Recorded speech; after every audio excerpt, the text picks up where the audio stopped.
Sound carries across the wide waters of North America. The rush of wind beneath powerful wings, the whisper of feathers cutting through morning air. Somewhere above the Columbia River, a bald eagle turns in a slow circle, white head gleaming against dark clouds. Welcome to Rest with the Wild, where the stories of our planet's most remarkable creatures become gentle companions for the night ahead. I'm here to share with you a journey through time, following one bird whose story became inseparable from the story of a nation. Tonight, we follow the bald eagle, not just as a creature of rivers and forests, but as something more complex, a living symbol that nearly vanished, then returned. A bird that soared through millions of years of evolution, only to find itself at the center of human dreams about freedom and survival. Please take a moment to subscribe if these stories bring you peace, and let me know in the comments where in the world you're listening tonight. Your location helps us understand how far these tales of the wild travel to find rest. The bald eagle is the only eagle that belongs entirely to North America.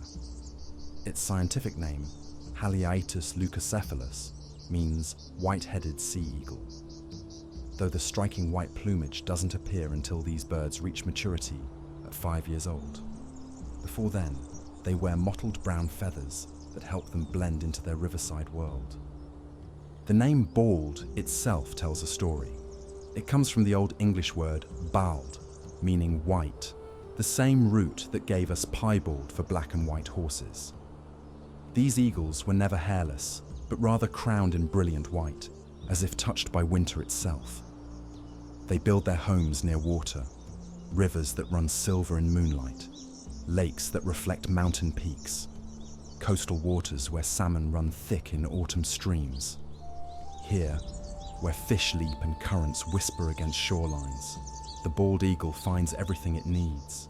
Fish make up most of their diet, though they're opportunistic enough to take waterfowl, small mammals, and carrion when the chance arises. Their eyesight surpasses human vision by 4 or 5 times. From a mile away, they can spot a fish breaking the water's surface. Their talons carry a grip strength of 400 pounds per square inch, enough to crush bone, precise enough to pluck a salmon from rushing water without losing balance. But this bird's story reaches far beyond biology. For thousands of years, indigenous peoples across this continent have woven the eagle into ceremonies, stories, and sacred traditions. Each feather was a prayer, each sighting a message.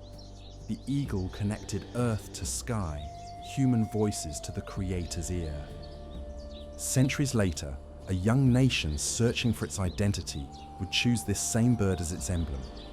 In 1782, the bald eagle was placed at the center of the Great Seal of the United States, clutching arrows and an olive branch, symbols of war and peace held in perfect balance.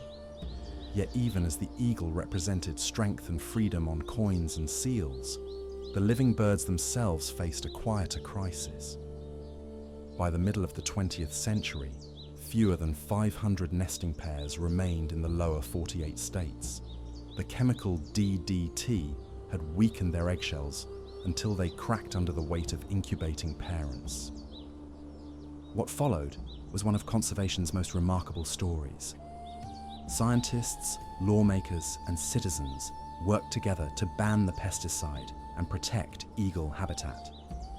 Slowly, carefully, the population began to recover. Today, more than 300,000 bald eagles soar above North American skies. This is a story about resilience, both wild and human.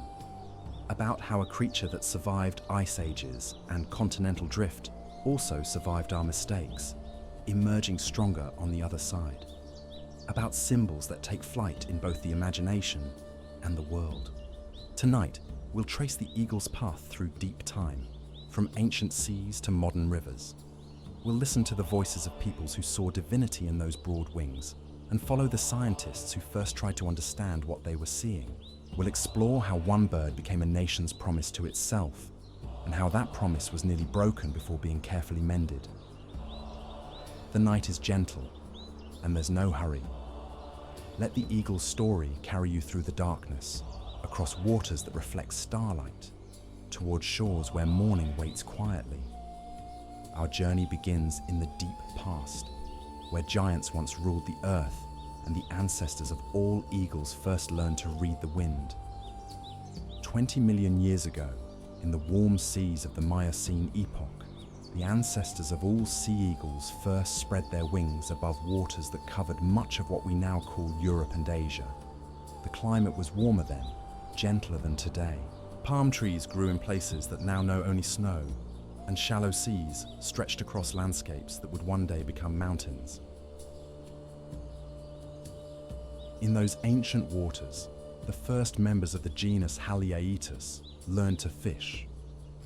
These early sea eagles were smaller than their modern descendants, but they carried the same fundamental design: broad wings for soaring above water, keen eyes for spotting movement below the surface, and powerful talons for grasping slippery prey.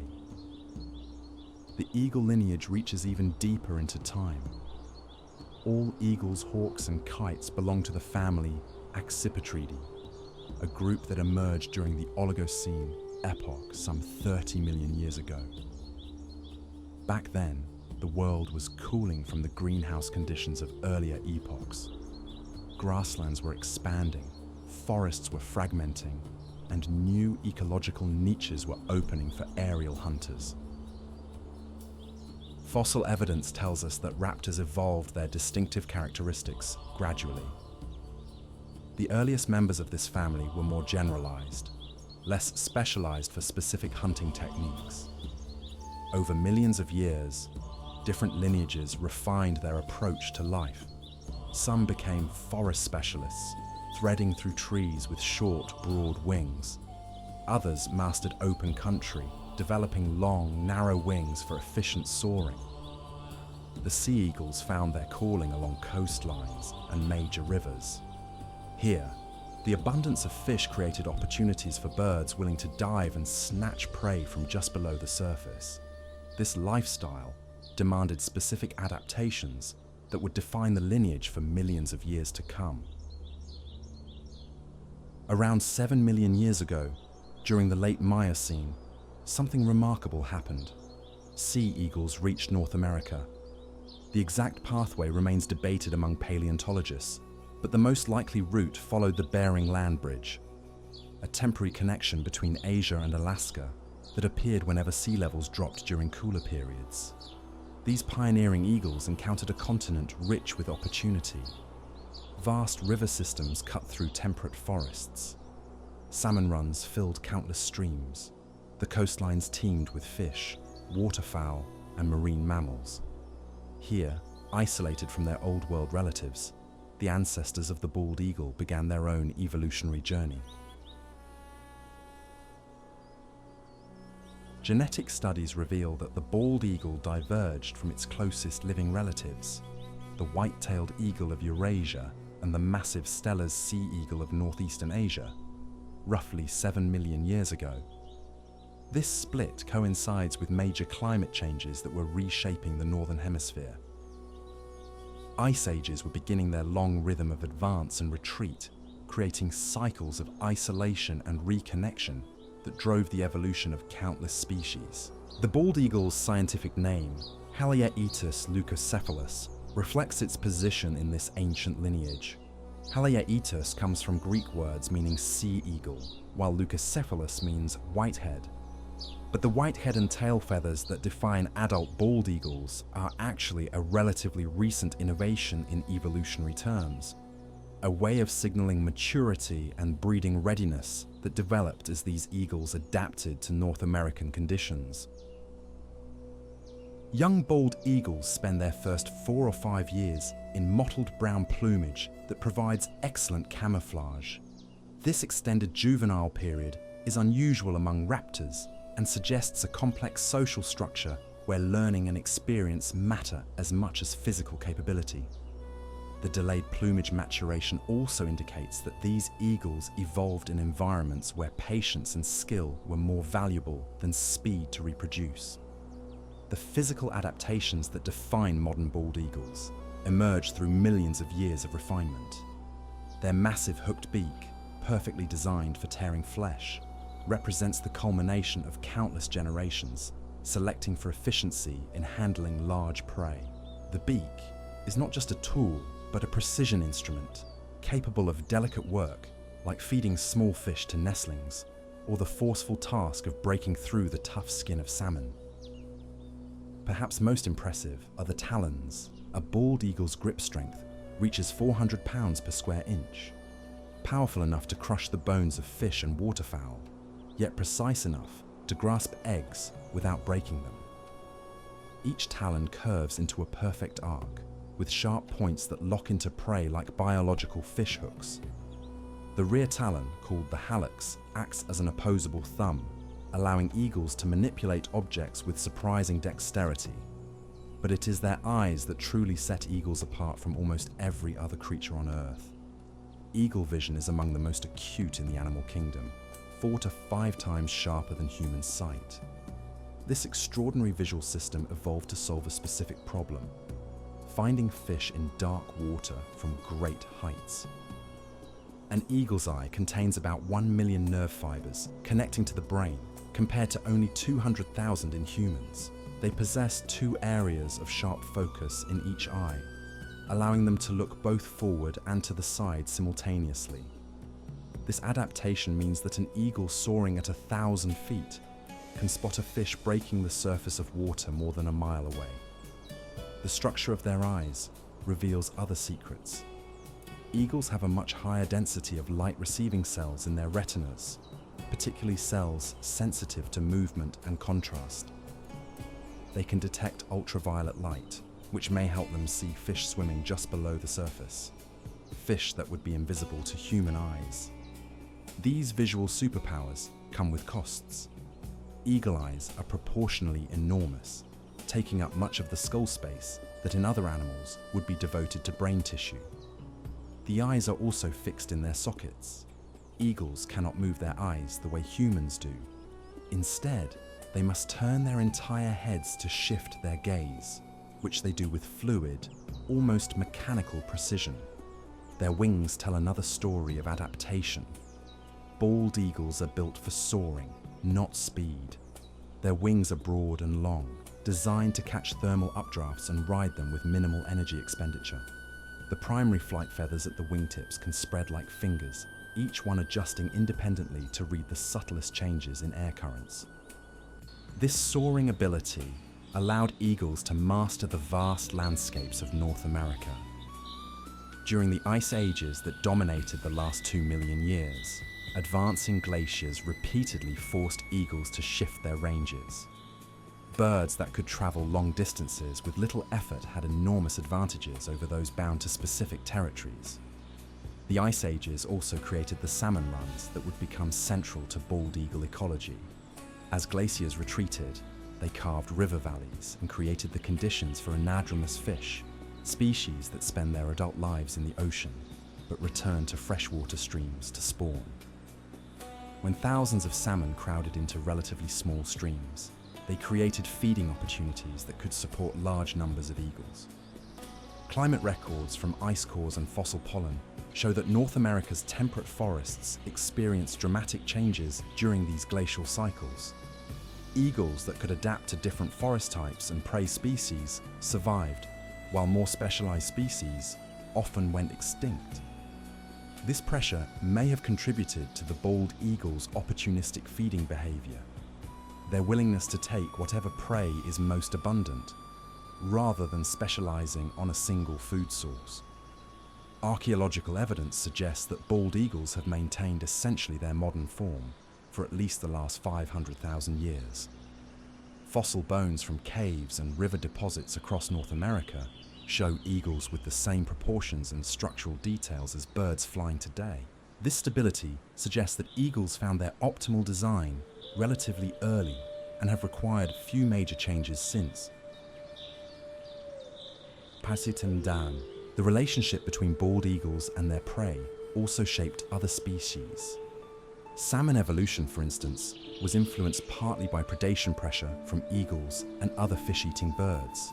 The timing of salmon runs, the size of individual fish, and even their behavior in streams all reflect millions of years of interaction with aerial predators. During the Pleistocene epoch, North America hosted an even richer community of large raptors than exists today. Teratons, enormous condor-like birds with wingspans exceeding 12 feet, soared above the same landscapes as early bald eagles. Giant short-faced bears and saber-toothed cats competed for similar prey. In this context of megafauna, bald eagles represented not the largest aerial predator, but perhaps the most adaptable. The end of the last ice age, around 12,000 years ago, brought massive changes to North American ecosystems. Many large mammals went extinct, sea levels rose, and forests moved into new configurations. Bald eagles not only survived these changes, but may have benefited from them. The warming climate created more extensive wetland habitats and longer ice-free seasons for fishing. By the time the first humans crossed the Bering Land Bridge, bald eagles had already been perfecting their relationship with North American waters for millions of years. The birds that would one day become symbols of human freedom had long since mastered their own version of liberty: the freedom of flight, the freedom of far-ranging movement, and the freedom that comes from being superbly adapted to home. These ancient origins shaped everything that would follow. The eagle that indigenous peoples would come to revere, that European naturalists would marvel at, and that a young nation would choose as its emblem, carried in its bones and feathers, the accumulated wisdom of millions of years spent reading wind and water, learning patience and precision, surviving ice and fire, and the endless dance of evolutionary change. The same intelligence that allowed eagles to master ancient skies would soon encounter a new kind of intelligence, one that watched back, one that created stories and symbols, one that would see in the eagle's mastery of the air a reflection of its own highest aspirations. A leather-bound journal sits open on a wooden table in colonial Virginia, 1608. The ink has faded to brown, but the words remain clear. Great eagles, white of head and tail, fishing in the rivers with skill beyond our European birds.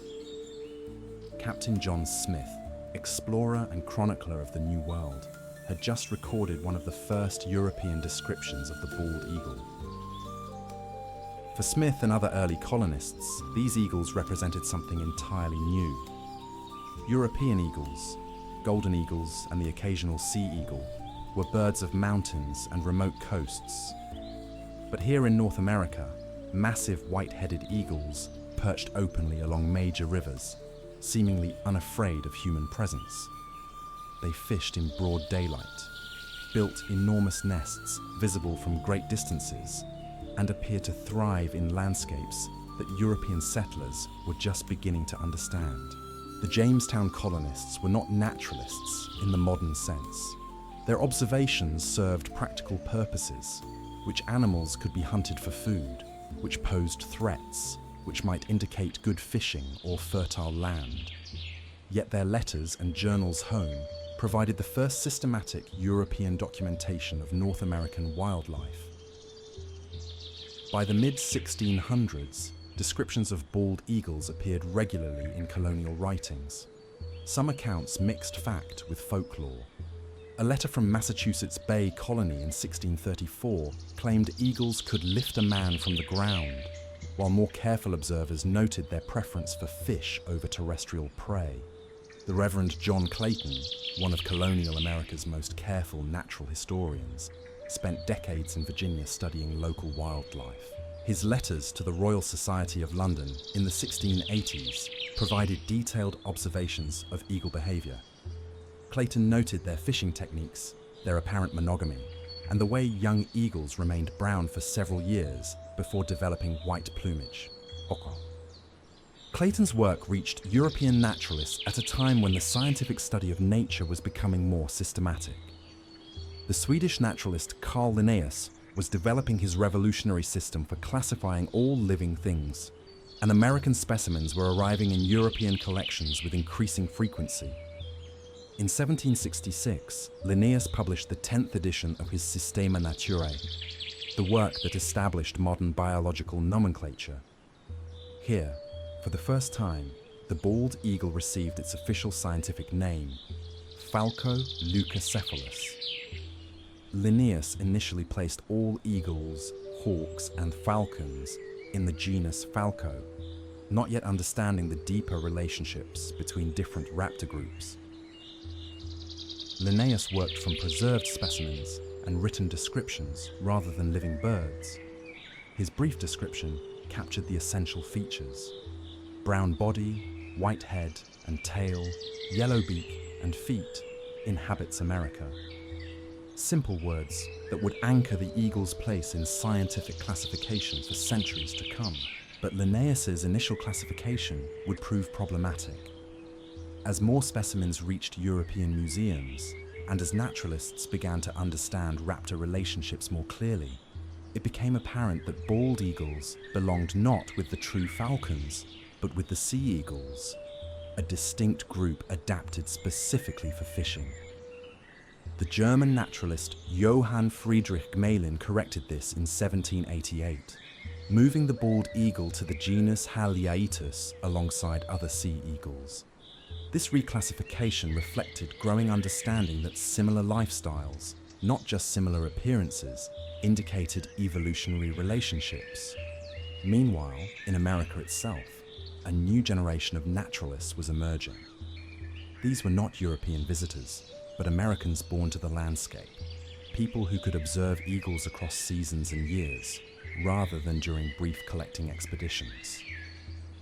Mark Catesby, though born in England, spent years in the Carolinas and Bahamas, creating his Natural History of Carolina, Florida, and the Bahama Islands, published between 1729 and 1747. Catesby's illustrations of bald eagles showed remarkable attention to detail: the hooked beak, the fierce yellow eyes, the powerful talons gripping a fish. His accompanying text described eagle behavior with an accuracy that suggested long observation. Catesby noted something that would puzzle naturalists for decades: the dramatic difference in appearance between young and adult eagles. "The young are entirely brown," he wrote, "and do not acquire the white head and tail until their 4th or 5th year." This extended maturation period was unusual among raptors and led to considerable confusion. Many early naturalists believed they were seeing different species entirely. The confusion deepened when Alexander Wilson, often called the father of American ornithology, began his comprehensive study of North American birds in the early 1800s. Wilson initially described the young brown eagles as a separate species, which he called the ring-tailed eagle due to the banded pattern on the tail feathers. Wilson's work represented a new approach to American natural history.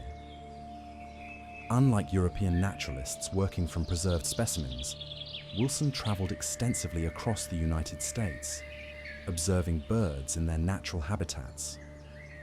His American Ornithology, published in 9 volumes between 1808 and 1814, established the standard for detailed field observation. Wilson's eagle studies took him from the Niagara Falls to the Florida Everglades. He watched eagles fishing, noted their nest-building behavior, and tracked their seasonal movements. His detailed behavioral observations complemented the anatomical studies being conducted in European museums. But it was John James Audubon who would create the most famous and influential depictions of the bald eagle. Audubon's massive Birds of America, published between 1827 and 1838, featured life-sized illustrations of over 400 bird species. His bald eagle paintings showed the birds in dramatic poses: wings spread, talons extended, eyes fierce with predatory focus. Audubon worked differently than his predecessors. Rather than simply collecting and preserving specimens, he studied living birds intensively, sometimes for weeks at a time. His notes on bald eagles filled hundreds of pages with observations about their hunting techniques, their social behaviors, and their interactions with other species. Audubon also helped resolve the confusion about eagle plumage changes. Through careful observation of known individuals and their offspring, he demonstrated conclusively that brown, ring-tailed eagles and white-headed bald eagles were the same species at different ages. This insight required patience and systematic record-keeping that exemplified the new American approach to natural history. The taxonomic debates continued well into the 19th century. Different naturalists proposed different systems for organizing eagle relationships. Some emphasized physical similarities, placing all large eagles together regardless of their feeding habits. Others focused on behavior and ecology, grouping fish-eating eagles separately from those that hunted terrestrial prey. The resolution came through comparative anatomy.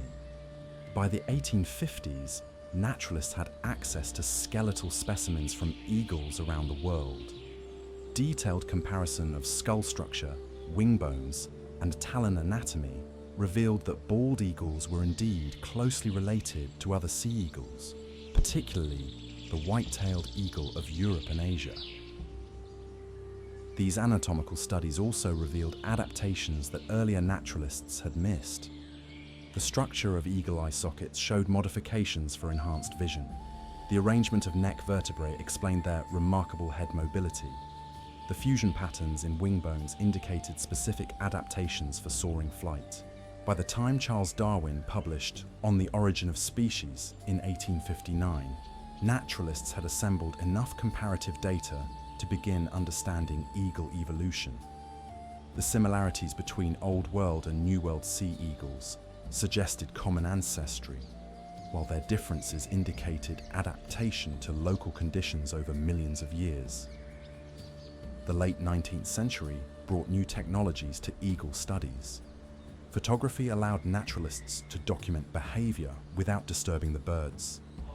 Improved transportation made remote eagle habitats accessible to researchers. Telegraph networks enabled rapid communication between naturalists across the continent. Population surveys began in earnest during this period. State natural history surveys, often connected to geological expeditions, attempted to map the distribution and abundance of various species. These early surveys suggested that bald eagles were common throughout their range, though already declining in heavily settled areas. The 20th century would bring both new insights and new concerns about bald eagles. Advanced techniques in genetics, ecology, and conservation biology would reveal aspects of eagle life that earlier naturalists could never have imagined. But the foundation they laid, careful observation, systematic record-keeping, and deep respect for the complexity of nature, remained as important as ever. What scientists observed with their pens and brushes, cultures had already celebrated for centuries in ceremonies, stories, and sacred traditions. The meeting of scientific inquiry and cultural wisdom would prove essential for understanding not just what eagles were, but what they meant to the peoples who shared their landscapes. Among the Lakota people of the Great Plains, the eagle's feather carries prayers upward on wings of wind. Each feather is earned through acts of courage or generosity, never taken lightly.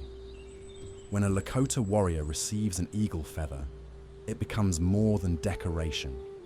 It becomes a living connection between earth and sky, between human intention and divine attention. The Lakota creation stories speak of Wakantanka, the Great Spirit, who chose the eagle to be the messenger between the world of humans and the realm of the sacred. In these stories, the eagle's ability to soar higher than any other bird makes it the natural intermediary between earthbound prayers and the infinite sky where spirits dwell. During the sun dance, the most sacred of Lakota ceremonies, eagle feathers are tied to the central pole that represents the axis connecting all worlds. Dancers, who endure the ritual's physical challenges, often report visions of eagles circling overhead, their presence confirming that the prayers are being carried to their proper destination. The tradition of earning eagle feathers through worthy deeds created a complex system of honor that governed Plains Indian societies for centuries. A warrior might receive a feather for touching an enemy in battle without harming them, an act requiring more courage than killing from a distance. Others earned feathers through acts of healing, generosity to the poor, or wise counsel during tribal decisions. Each feather carried specific meaning based on how it was marked or positioned. A feather with a red dot indicated a wound received in battle. One split lengthwise showed multiple acts of courage. The way feathers were worn in a warrior's hair or attached to clothing told stories that could be read by anyone familiar with the symbolic language. Far to the southwest, the Hopi people of the Arizona mesas developed their own rich relationship with eagles. In Hopi tradition, eagles are kachinas, spirit beings who bring rain and ensure the fertility of crops. The eagle kachina appears in elaborate ceremonies throughout the year, its movements mimicking the flight patterns of actual eagles soaring above the red stone landscape. Hopi eagle dances are prayers made visible. Dancers wearing eagle feathers and moving with the measured pace of soaring birds call down the rains that are essential for corn, beans, and squash in the high desert. The dance recreates the eagle's relationship with the sky, invoking the same powers that allow eagles to ride thermals and navigate vast distances. The Hopi maintain eagle shrines on remote mesa tops where actual eagles nest. These shrines are tended by designated families who have inherited the responsibility across generations. Prayer offerings, cornmeal, feathers, and specially prepared foods are left at these sites to honor the eagles and request their continued presence in Hopi lands. In Hopi understanding, eagles serve as guardians of the cardinal directions. Each direction has its associated eagle spirit, and together they maintain the balance that keeps the world in proper order.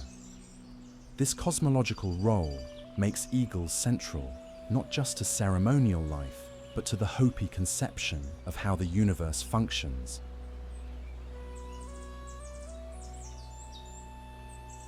Along the Pacific Northwest coast, the Haida people carved eagles into their most sacred totems and regalia. In Haida tradition, eagles belong to one of the two primary clan systems that organize all of society. Eagle clan members trace their ancestry back to a time when the boundaries between human and animal forms were more fluid. The Haida tell of a great flood that covered all the earth except the highest mountain peaks. When the waters receded, Eagle was among the first beings to explore the new landscape. Eagle's keen vision allowed it to locate the scattered survivors and guide them to safety. For this reason, Eagle became associated with leadership, farsight, and the ability to guide others through difficult times. Haida artists developed a distinctive style for depicting eagles that balanced realism with symbolic meaning. Eagle masks used in potlatch ceremonies featured movable parts, beaks that opened to reveal inner faces, wings that spread to show painted designs underneath. These transformations during dance represented the eagle's ability to move between the physical and spiritual worlds. The great cedar poles that stood before Haida houses often featured eagles at their tops. These eagles served as spiritual protectors of the family and as symbols of the clan's connection to the powers of the sky. When European visitors first saw these poles in the late 1700s, they marveled at the artistic skill, but often missed the deep spiritual significance. Across the continent, the Ojibwe people of the Great Lakes region developed their own understanding of eagles as protectors and teachers. In Ojibwe tradition, the eagle was created specifically to watch over human beings and to carry messages between people and the Creator. The Ojibwe creation story tells of Geechee Manitou, the Great Spirit, who looked down at the newly created earth and and saw that human beings would need guidance and protection. From the most beautiful feathers in creation, Geechee Manitou formed the eagle and gave it the sharpest vision and the strongest wings, commanding it to soar high enough to see all things and to watch over the people below. This protective role made eagles central to Ojibwe healing ceremonies. Medicine people used eagle feathers to fan sacred smoke during healing rituals, believing that the eagle's power could carry away illness and negative energy. Eagle bones were crafted into whistles that called upon eagle spirits during important ceremonies. The Ojibwe also recognized eagles as teachers of patience and perspective. Young people were told to observe how eagles could sit motionless for hours, watching and waiting for the right moment to act. This patience, combined with the eagle's ability to see the larger landscape from high above, became a model for wisdom and good judgment. In the southeast, Cherokee traditions honor eagles as symbols of peace and the sacred fire that burns at the center of all ceremonies. Cherokee warriors earned eagle feathers through acts of valor, but the feathers were also awarded for achievements in peace. Successful negotiations between tribes, acts of healing, or demonstrations of spiritual power. The Cherokee tell of a time when the sun was too close to the earth, threatening to burn up all life. Various animals tried to move the sun to a safer distance, but only the eagle was strong enough to fly close to the burning orb. Eagles' feathers were scorched white and brown in the attempt, which is why eagles carry these colors today. Though eagles succeeded in moving the sun to its proper distance, the effort left eagles with their distinctive coloring as a permanent reminder of their sacrifice for all living things. This story establishes eagles as beings willing to sacrifice themselves for the greater good, a quality that made them appropriate symbols for warriors and leaders who put their community's welfare before their own safety. Cherokee eagle feathers were often passed down through families as symbols of inherited responsibility and honor. The Cherokee also saw eagles as masters of the element of air, one of the 4 sacred elements that maintain the world's balance. Eagle dances honored this mastery and called upon eagle power to bring clarity of thought and purity of purpose to important tribal decisions. These indigenous traditions developed over thousands of years, long before any European contact. They represent complex theological and philosophical systems that saw eagles not merely as impressive birds, but as integral parts of the cosmic order. The reverence for eagles reflected sophisticated understanding of ecological relationships and spiritual principles. Yet eagles held sacred meaning beyond North America as well. Across the Atlantic, the Roman Empire had chosen a different eagle, the golden eagle, as the symbol of imperial power. Roman legions carried golden eagle standards called aquilae into battle across Europe, Africa, and Asia. The loss of a legion's eagle was considered the ultimate military disgrace, while its recovery was cause for empire-wide celebration. The Roman eagle represented divine authority transmitted through military might. Roman mythology connected eagles to Jupiter, king of the gods, who was said to appear in eagle form when he wished to intervene in human affairs. This association made the eagle an appropriate symbol for an empire that claimed divine sanction for its conquests. But the Roman understanding of eagles differed fundamentally from indigenous American traditions. Where native peoples saw eagles as messengers and teachers, Romans saw them primarily as symbols of dominance and power. Where indigenous ceremonies honored eagles as partners in maintaining cosmic balance, Roman rituals used eagle imagery to glorify human authority. In Norse mythology, a great eagle sat atop Yggdrasil, the world tree that connected all the realms of existence. This eagle, whose name was Vedrfolnir, possessed knowledge of all that occurred in the 9 worlds. Its position at the crown of the cosmic tree made it a source of wisdom and prophetic insight. Norse stories tell of this eagle's eternal conflict with a dragon that gnawed at the tree's roots. A squirrel carried messages of insult and challenge between them, maintaining a tension that kept the world in dynamic balance. This mythological framework saw eagles as guardians of cosmic order, similar to some indigenous American traditions, but expressed through different cultural imagery. The Pacific Northwest peoples shared some interesting parallels with these old world traditions. Like the Norse eagle atop the world tree, Pacific Coast eagles were often depicted at the tops of ceremonial poles that represented connections between earthly and divine realms. Like Roman eagles, they symbolized legitimate authority, though this authority came through spiritual worthiness rather than military conquest. These similarities across cultures suggest something universal in human response to eagles. Perhaps their mastery of the air, their keen vision, and their commanding presence naturally evoke thoughts of transcendence and divine connection. Perhaps their position at the top of aerial food webs makes them natural symbols of authority and power. Yet each culture developed its own distinctive understanding based on local ecology, social organization, and spiritual beliefs. The eagle that carried Lakota prayers to Wakantanka was the same species that Haida artists carved into transformation masks, but the cultural meanings were as different as the landscapes these peoples called home.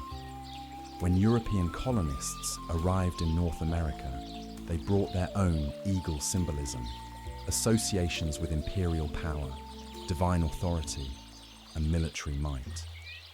The collision between these different ways of understanding eagles would soon play out in the political arena, as a young nation searched for symbols that could express its own unique identity and aspirations. The eagle that had carried prayers for countless generations would soon be called upon to carry something else: the hopes and contradictions of a revolutionary experiment in human governance. A single piece of paper changed everything. On June 20th, 1782, the Continental Congress approved the design for the Great Seal of the United States. At the center of that seal, wings spread wide, talons gripping both arrows and an olive branch, was the bald eagle, chosen to represent a nation that had just declared its independence from the greatest empire on earth. The decision had not come easily. For 6 years, 3 separate committees had struggled to create a seal that would capture the essence of the new republic.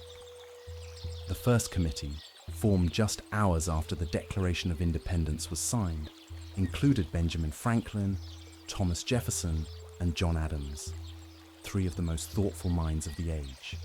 Their initial proposals reflected classical education and Enlightenment ideals. Franklin suggested a scene from the biblical story of Moses parting the Red Sea, with the motto, "Rebellion to tyrants is obedience to God." Jefferson preferred a depiction of the children of Israel being led through the wilderness. Adams favored the classical figure of Hercules choosing between virtue and vice.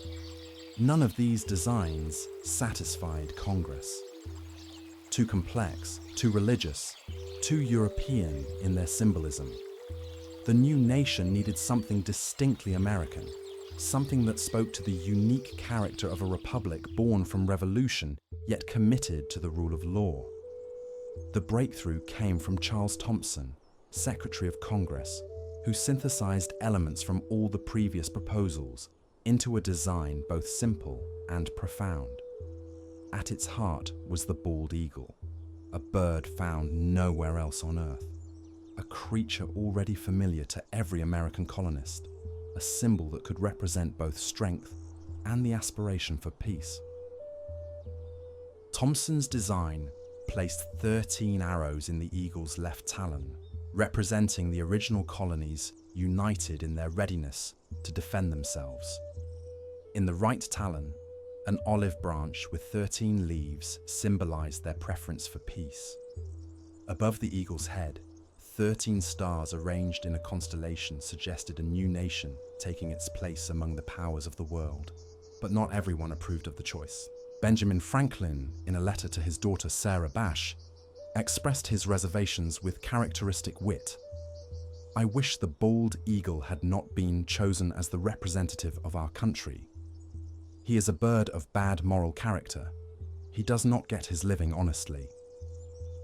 You may have seen him perched on some dead tree, where, too lazy to fish for himself, he watches the labor of the fishing hawk. And when that diligent bird has at length taken a fish and is bearing it to his nest for the support of his mate and young ones, the bald eagle pursues him and takes it from him. Franklin preferred the turkey, which he considered a much more respectable bird, and withal a true original native of America. He praised the turkey's courage in defending its territory and its refusal to flee from danger, qualities he felt better represented American character than the eagle's tendency toward opportunistic feeding. But Franklin's objections came too late and carried little weight against the symbolic power of the eagle's image. Where Franklin saw a lazy scavenger, others saw a magnificent predator, perfectly adapted to its environment. Where he saw dishonest behavior, others saw successful survival strategies honed over millions of years of evolution. The Great Seal's adoption marked the beginning of the eagle's transformation from a living bird into a national icon. Almost immediately, eagle imagery began appearing on government documents, military insignia, and currency. The eagle's widespread adoption reflected both practical and symbolic considerations. It was distinctly American, visually striking, and carried associations with strength and majesty that were politically useful for a young nation seeking international recognition. Military units were among the first to embrace eagle symbolism. Regimental flags began featuring eagles in various poses, some perched on shields, others soaring with banners in their talons. The eagle's association with military prowess drew partly from Roman precedent, but American eagles carried different symbolic weight. Where Roman aquilae represented imperial conquest, American eagles symbolized the defense of liberty. The US Mint, established in 1792, placed eagles on several coin denominations. The gold eagle, worth $10, became one of the most widely circulated symbols of American prosperity. These coins carried the eagle image across the expanding frontier and into international trade, making the bald eagle one of the most recognized symbols of American economic power. As the nation expanded westward, eagle imagery evolved to reflect changing circumstances. During the Mexican-American War, eagles appeared on propaganda posters, clutching both the American flag and maps of newly acquired territories. During the Civil War, both Union and Confederate forces used eagle symbolism, each claiming to represent the true spirit of American liberty. Architecture provided another venue for eagle symbolism. Federal buildings constructed throughout the 19th century featured eagle motifs carved in stone, cast in bronze, and painted in murals. The Capitol building itself accumulated dozens of eagle images, from the massive bronze eagle that topped the original dome to smaller eagles incorporated into door handles, light fixtures, and decorative moldings. State capitals across the country followed this pattern, creating a visual landscape where eagles watched over American governance at every level. These architectural eagles served both decorative and ideological functions, reminding citizens and visitors that American power derived from natural strength tempered by Republican virtue. The Postal Service adopted eagle imagery early and used it extensively. Mail pouches, postal vehicles, and stamps featured eagles in flight, eagles perched on mailbags, and eagles delivering letters across vast distances. This imagery reinforced the eagle's role as a messenger, echoing indigenous traditions while serving practical governmental functions. Presidential symbolism embraced the eagle with particular enthusiasm. The presidential seal, derived from the Great Seal, placed the eagle at the center of executive power. Presidential podiums, official stationery, and the Oval Office itself featured eagle imagery that connected each president to the broader tradition of American leadership. Troisième. Yet even as the eagle became ubiquitous in American symbolism, the living birds themselves faced increasing pressure from human expansion. Westward migration brought settlers into previously undisturbed eagle habitat. Logging operations destroyed nesting trees. River development altered the waterways that eagles depended on for fishing, some Americans began to notice the irony. A nation that had chosen the eagle as its symbol was systematically destroying eagle habitat. Early conservationists like John Muir pointed out this contradiction, arguing that protecting symbols required protecting the natural world they represented. The late 19th century brought new technologies that spread eagle imagery even further. Photography allowed for more realistic depictions of eagles in flight. Improved printing techniques made eagle images available on everything from sheet music covers to advertising posters. The eagle's image became so commonplace that many Americans rarely thought about the actual birds the symbol represented. World War I intensified eagle symbolism as the nation mobilized for overseas conflict. Recruitment posters featured fierce eagles challenging potential soldiers to prove their patriotism. Liberty Bond campaigns used soaring eagles to encourage financial support for the war effort. Military aircraft began carrying eagle insignia, literalizing the connection between American power and mastery of the air. The eagle's symbolic power proved remarkably adaptable. Progressive reformers used eagle imagery to advocate for democratic changes, while conservatives employed the same symbolism to defend traditional values. Labor unions and business associations both claimed the eagle as their representative, each arguing that their vision better served American ideals. By the early 20th century, the bald eagle had become so thoroughly identified with American identity that few questioned the appropriateness of the choice. The bird that had once been simply another predator along North American waterways had been transformed into something larger, a repository for national hopes, fears, and aspirations. Yet this transformation came with costs. As the eagle's symbolic importance grew, attention to the actual birds declined. Fewer Americans knew where eagles nested, what they ate, or how their populations were faring. The symbol had become more real than the reality it supposedly represented. This disconnection would soon prove dangerous. Even as eagle imagery reached new heights of popularity and political significance, the living birds were beginning a steep decline that would bring them to the edge of extinction. The symbol of American strength was quietly growing weak, and few people noticed until it was almost too late. But could a symbol endure if the living bird itself began to vanish from the skies it had once ruled with such magnificent authority? Before sunrise, a storyteller once began with the eagle's flight, her voice carrying across the circle of listeners gathered around the evening fire. The story she told came from her grandmother, who had heard it from her grandmother, reaching back through generations to a time when the world was younger and the boundaries between human and animal hearts were not yet fixed. Among the Ojibwe people of the Great Lakes, this story explains why eagles became the protectors of all living things. Long ago, when Geechee-Manitou first shaped the earth, the Creator looked down and saw that human beings would need guidance and protection in their journey through life.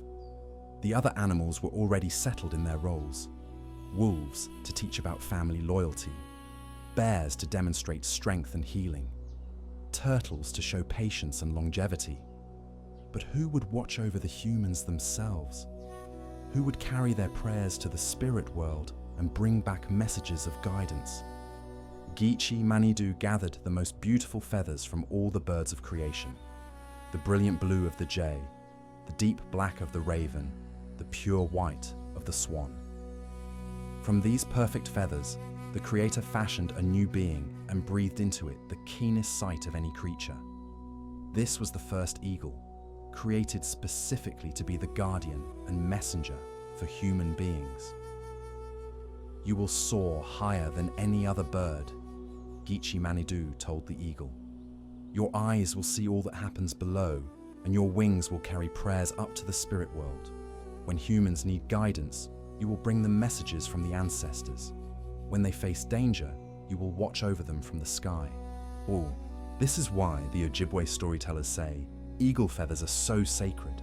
Each feather carries the original blessing of Geechee-Manitou and the eagle's promise to protect human beings. To receive an eagle feather is to accept responsibility for living up to that protection, to become worthy of the eagle's guardianship through acts of courage, generosity, and wisdom. The Ojibwe tell many stories of eagles intervening to help humans in times of crisis. Eagles have guided lost hunters back to their villages, warned of approaching storms, and led people to water during times of drought. In return, humans are expected to honor eagles through ceremony and to protect the waters and forests where eagles make their homes. Far to the northwest, along the misty coasts of what is now Alaska and British Columbia, the Haida people tell different stories about eagles, stories that speak to the fluid nature of identity and the power of transformation.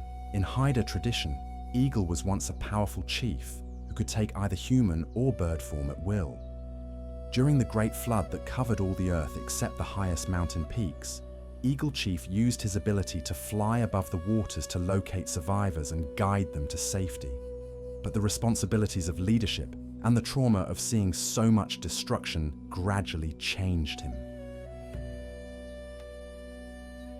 As the floodwaters receded and the earth began to renew itself, Eagle Chief found himself spending more and more time in his bird form. The vast perspectives available only from high above became essential to his role as a guide and protector. Eventually, he chose to remain permanently in eagle form, sacrificing his human life so that he could better serve his people from the sky. The Haida say this is why eagles possess such keen intelligence and why they seem to understand human activities even from great distances. Inside, every eagle lives the memory of once being human, which makes them natural intermediaries between the human and animal worlds. Haida carvers honor this transformation in their art.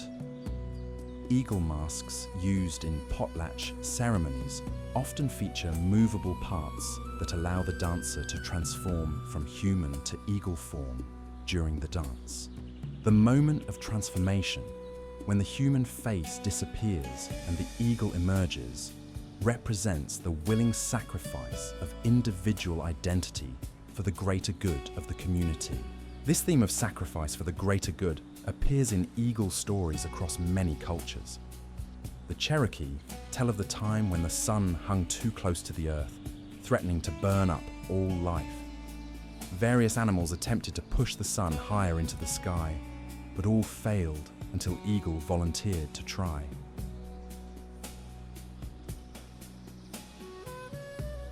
Eagle flew closer to the burning sun than any creature had ever dared. The intense heat scorched Eagle's feathers, turning the head and tail white while leaving the body and wings dark brown. The effort was almost more than Eagle could bear, but with tremendous sacrifice, Eagle managed to nudge the sun to its proper distance from the earth. This is why eagles carry their distinctive coloring today, Cherokee storytellers explain.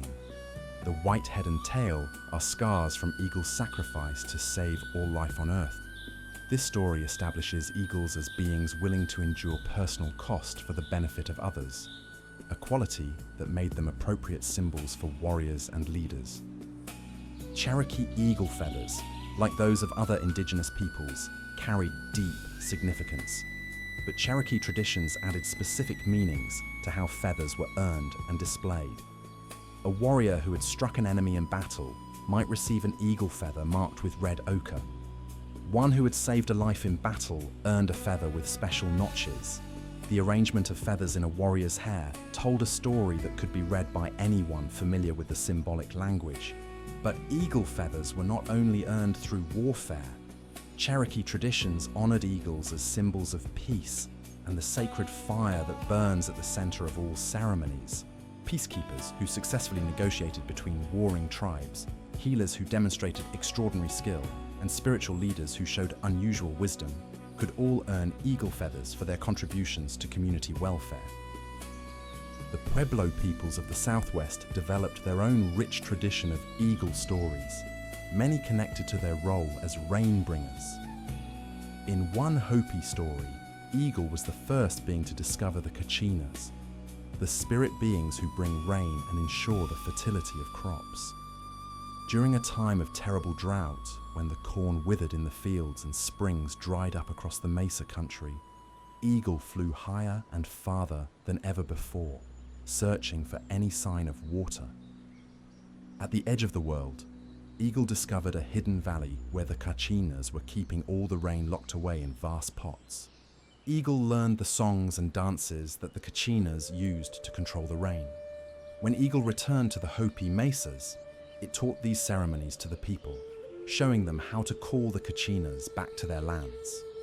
This is why eagle feathers are essential elements in Hopi rain ceremonies. They carry the original knowledge that Eagle brought from the spirit world. The story explains not just the ceremonial importance of eagles, but also their ecological role. Eagles, as apex predators, serve as indicators of environmental health. When eagles thrive, it suggests that the entire ecosystem is in balance, the kind of balance that brings regular rains and abundant harvests.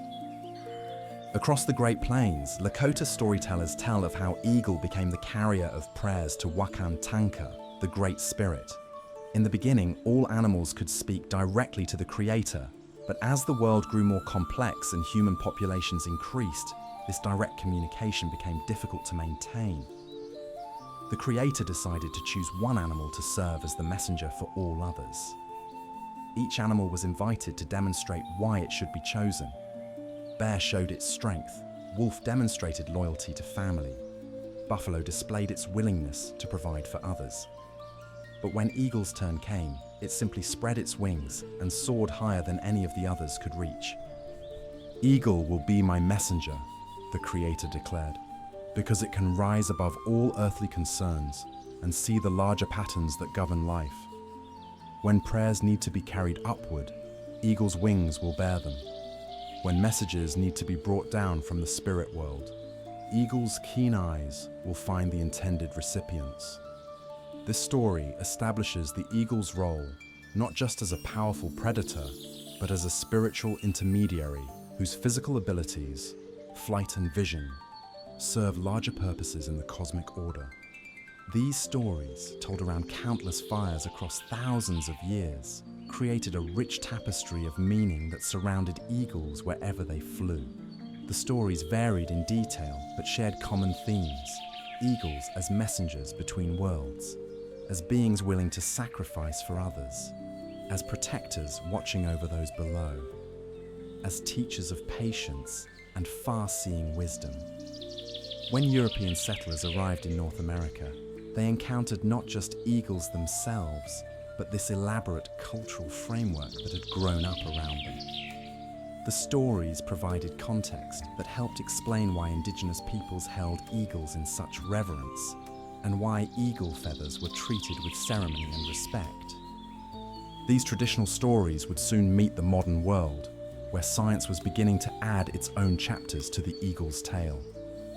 But the ancient wisdom embedded in these legends, understanding eagles as integral parts of larger systems, recognizing their role as indicators of environmental health, seeing them as beings deserving of respect and protection, would prove remarkably relevant to contemporary conservation challenges.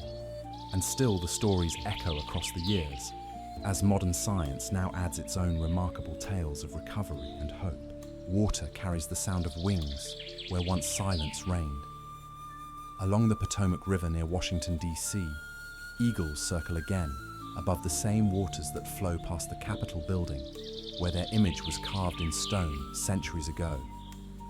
Their return represents one of conservation's most remarkable success stories, a journey from the edge of extinction back to abundance.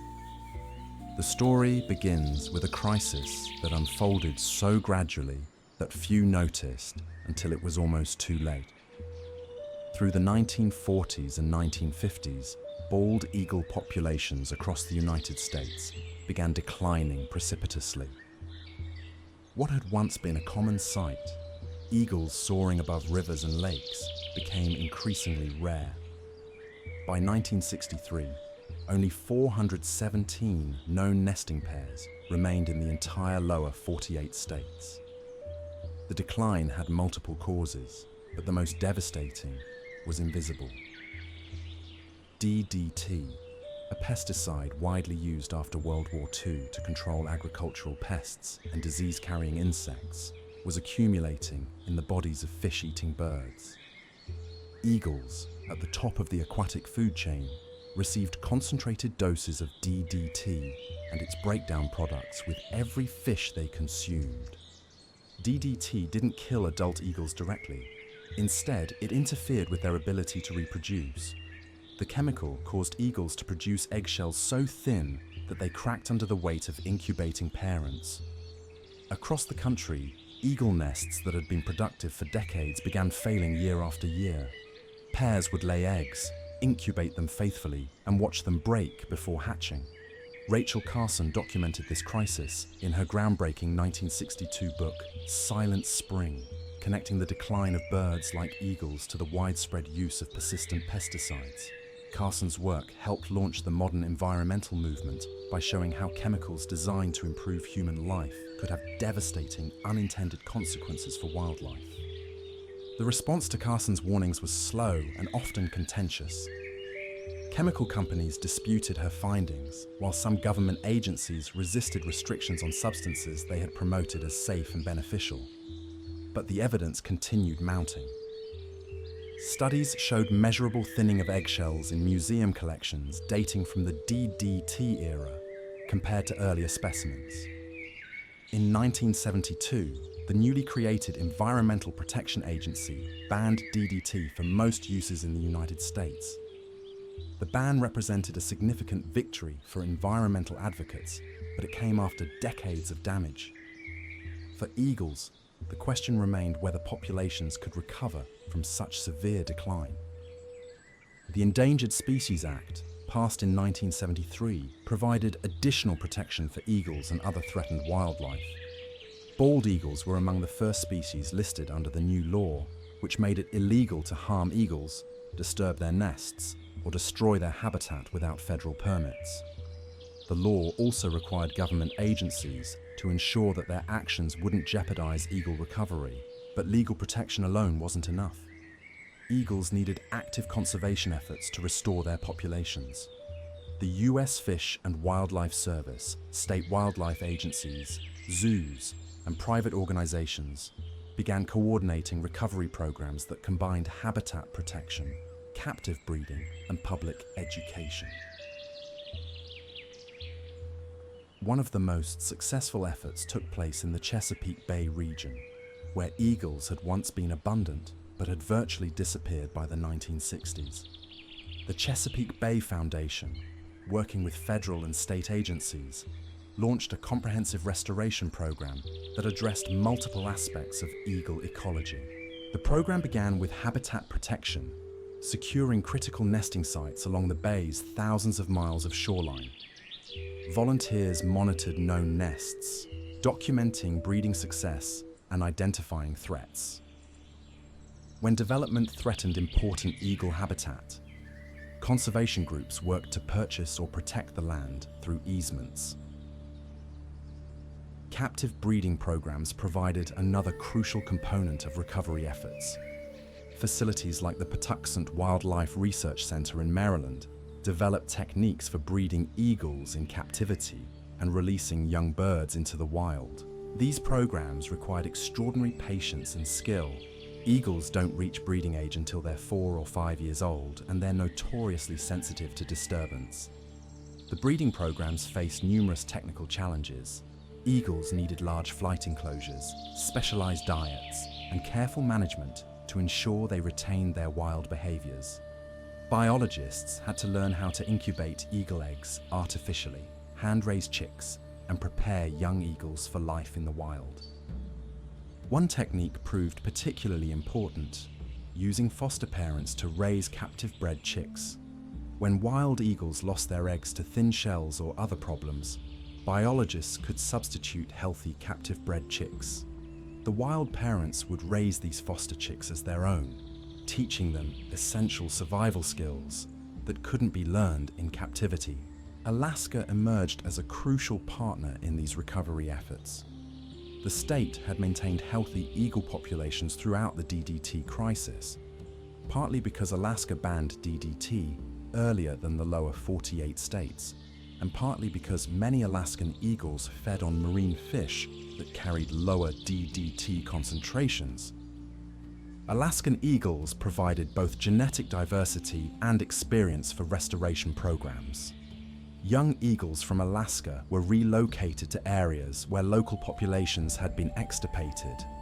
These transplanted birds brought fresh genetic material and, in some cases, helped re-establish breeding populations in areas where eagles had been absent for decades.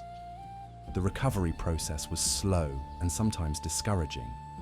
Individual eagle pairs might fail to reproduce for several years in a row before successfully raising chicks. Habitat loss continued as development pressure increased along waterways. Some eagles were killed by power lines, vehicle strikes, or illegal shooting. But gradually, the efforts began showing results. In the Chesapeake Bay, the first successful eagle, nesting in decades, occurred in 1977.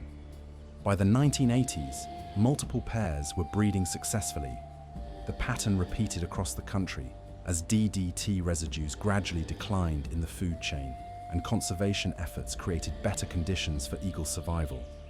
Public awareness played an important role in the recovery.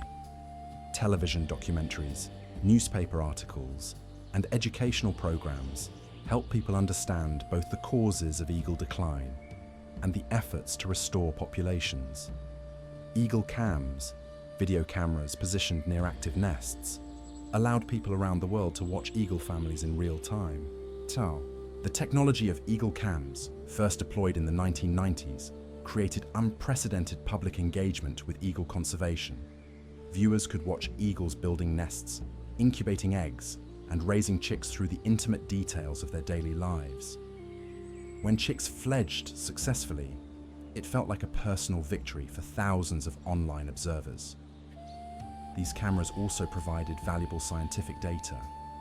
Researchers could monitor eagle behavior 24 hours a day without disturbing the birds. The footage revealed details about eagle parenting, feeding patterns, and responses to weather that would have been impossible to gather through traditional field observations. By 2007, bald eagle populations had recovered sufficiently for the species to be removed from the endangered species list. From fewer than 500 breeding pairs in 1963, the population had grown to more than 9,000 pairs. The delisting represented a conservation milestone, one of the first major successes of the Endangered Species Act. Today, more than 316,000 bald eagles live across North America, with populations continuing to grow in many regions. Eagles have recolonized areas where they had been absent for decades. Urban eagles have appeared in cities from Seattle to New York, adapting to human-modified landscapes in ways that surprise biologists. The recovery success has created new challenges and opportunities. In some areas, eagle populations have grown so robust that individual birds are expanding into habitats not traditionally associated with eagles. Eagles now nest in urban parks, hunt in suburban lakes, and roost in areas with significant human activity. This urban adaptation has required new approaches to eagle management. Wildlife managers must balance protection of eagles with other land use needs. Developers must consider eagle habitat in their planning. The public has had to learn how to coexist with large predators that were absent from the landscape for decades. The eagle's recovery story continues to evolve. Climate change may alter the distribution of fish populations that eagles depend on. Renewable energy development, while beneficial for overall environmental health, creates new collision risks for soaring birds. Emerging contaminants like lead ammunition and pharmaceutical compounds present ongoing challenges. But the fundamental lesson of eagle recovery remains powerful. Species on the brink of extinction can return to abundance when people commit to making the necessary changes. The eagle's journey from symbol to near extinction to recovery represents both human fallibility and human capacity for redemption. The eagles circling above the Potomac River today carry more than just fish to their nests. They carry the accumulated hopes of everyone who worked to bring them back. The scientists who documented the crisis, the policymakers who banned DDT, the field biologists who monitored nests through countless seasons, and the millions of people who supported conservation efforts, even when success seemed uncertain. Their return reminds us that symbols gain their deepest meaning not from what they represent in theory, but from what they embody in the living world. The eagle's recovery has made its symbolism more honest, a creature that truly embodies resilience, adaptation, and the possibility of renewal, even after the gravest mistakes. Tonight, as eagles settle into roosts along rivers from Alaska to Florida, their presence speaks to something beyond conservation success.